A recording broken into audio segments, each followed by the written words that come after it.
We weren't able to talk about it then, but now we can talk about poor old Thor. Yeah. In that film. He did eat his feelings. He definitely ate his way through his emotions, yeah. He did. We've got some pictures. There you are, eating your feelings. That's it.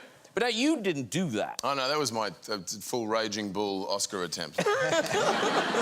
Look, I mean, so this is a fat suit. This is, no, it was the most remarkable thing. It's so good. It's a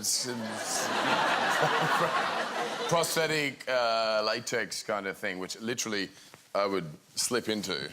It weighed about 60, 70 pounds, what's that, 30, 40 kilograms, with a zip up the back.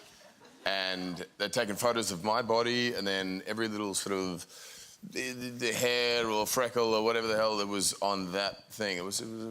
That's my body in like 6 months' time. After this. And like Thor was depressed, but was it depressing for you walking around like that? No, it was so much fun. It was good.